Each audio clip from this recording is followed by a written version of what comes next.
Suppressing your appetite while losing weight, a similar task to what Adam Johnson has to go through when he has to suppress his Nancy urges at his kids' parents' evening. And as someone who's lost 160 pounds, I'm going to go through some of the tips and advice that helped me suppress my appetite when losing weight. First thing I'll go over is why do we actually get hungry in the first place. This is because we're all born with things called fat cells and a hunger hormone called ghrelin. And when you are someone that's overweight, you'll have more of these fat cells and a higher level of ghrelin.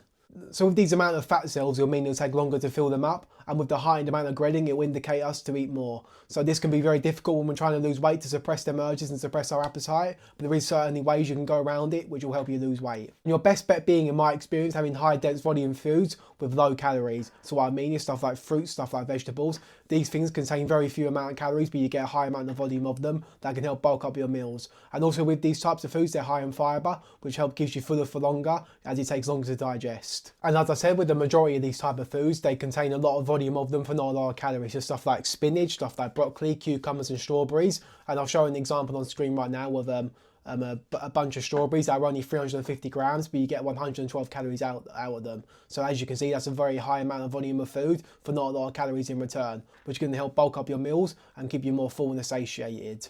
Also with that, another good source of satiation is potatoes. They actually have the highest level of satiety on the satiety index, meaning this is going to keep you more full and more satisfied after you've eaten them. And with potatoes, you can have a large portion of them as well with not a lot of calories. So if that all being said, I'm going to show you a meal now on screen with having all these sort of meals combined together and show you the amount you can have. So on screen now is a meal example of all these things put together. So it's 2 chicken wraps with tomato, spinach and potatoes with it. And all this combined only comes out to 667 calories and nearly 50 grams of protein, compared to something like chocolate or crisps, which with the same amount of calories would not keep you as full. And in a weight loss context, it's pretty obvious which amount of food is going to keep you fuller for longer. Next would be to have is a high protein diet. This is because protein is the most satiating macronutrient compared to carbohydrates and fats, which is obviously going to help keep you more full and suppress your appetite in the long run.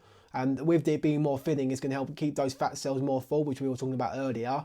And as for a protein goal, I'd say to aim for 0.7 to 1 gram of your ideal body weight. So let's say you're 300 pounds in the moment, you want to be 200, aim for at least around about 160 grams of protein per day. And with that, some other examples of good protein sources you can have, stuff like chicken breast, stuff like 5% lean mince, tuna, eggs, stuff like this you can incorporate into your diet. They also taste nice as well, so it's nice if you're going to be not liking it while you're eating it. And also with protein, it also helps build and repair muscle mass, which helps increase your metabolism. And also with protein, it burns the most amount of calories during the digestion phase. The next tip is to have 3 to 4 meals throughout the day rather than fasting. This is because having 3 to 4 meals, which are high in protein and fibre, which we've already gone over already, spread across the entire day is going to help keep you more full and suppress your appetite. And if you are someone who does like to fast, because I used to fast when I first started losing weight, when I used to fast, what would happen is I'd starve myself for the entire day. I used to follow a diet called OMAD, which is 1 meal a day. So I could only eat between 6 and 7 o'clock in the evening. And what would happen is during the whole day waiting for that window of eating to open, I would just almost fantasize about all the food I'd be eating during that 1 hour time period.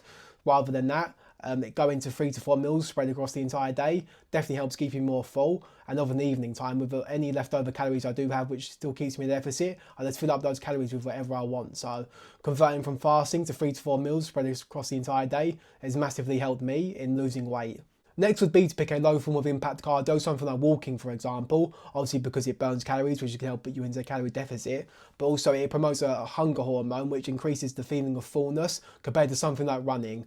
Where running, yes, you might burn a lot more calories in a shorter period of time, but your body wants to eat those calories back to replenish its energy stores that it's just lost from that big run. Compared to something like walking, which I said is low impact, and it's not going to make your body's not going to want to eat those calories back because you're not burning a lot of calories in a short period of time.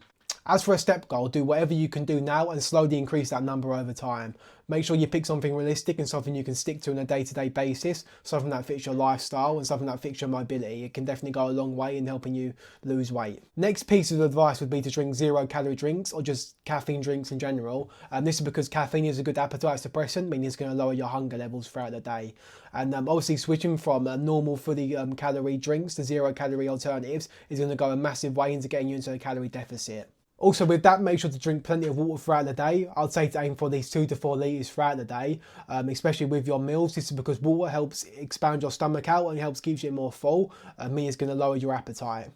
Also, another bit of extra information is that when you drink quite a lot of cold water especially, it burns calories. And this is because when you have to drink that water, it has to regulate to your body's normal temperature, meaning that takes energy and calories to burn off to do. It's not like a lot of water, lot of extra calorie burn, so don't go around drinking like 10 litres of freezing cold water and end up drowning yourself.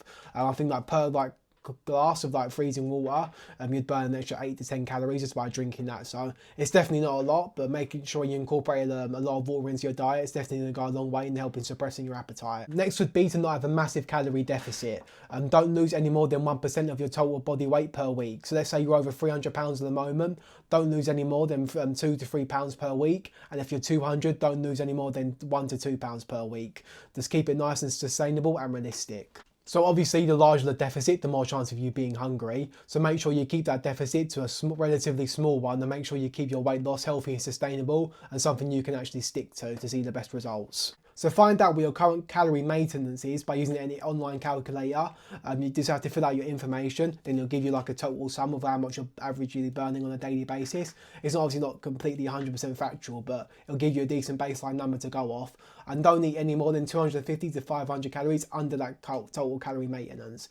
This is because going more of on a restrictive diet could lead to potential muscle loss, which can impact your metabolism and obviously make you more hungry. So there's many advantages to having a smaller calorie deficit over a bigger one. So the final tip would be to have a good sleep schedule. This is because lacking sleep can increase your hormone, your ghrelin hormone, which we went over earlier, makes you want to eat more. And it's estimated that you can eat an extra 385 calories per day just from a lack of sleep alone. So making sure you have a good sleeping routine is definitely going to make sure you're not overeating throughout the day. And it's also just good to have a good regular sleeping pattern that you stick to on a daily basis. And this is because the longer you stay up for, especially once you've eaten all your calories and it gets later into the night, there's going to be more chance of you going into the kitchen where you've got more restraint than buddy Amir Khan's chin to a half decent punch and you just want to start eating. So making sure you have a good sleep routine and make sure you go to bed around about the same sort of time every day is definitely beneficial into being in a calorie deficit and reducing your hunger. So make sure you stick to that. So that concludes how to suppress your appetite when you're losing weight. But when you are losing weight, there's no way of going around it. You will feel hungry at some certain points, and this is because we're purposely depriving our body of its maintenance calories to lose fat. So don't get too discouraged. I don't think your diet's broken anyway just because you feel hungry. There's definitely ways to mitigate that and get over it. So, and once you do get over it, you'll definitely start seeing the results you want to. You've just got to accept the fact you will feel hungry from time to time in a calorie deficit, but there's definitely ways of getting over it and suppressing it.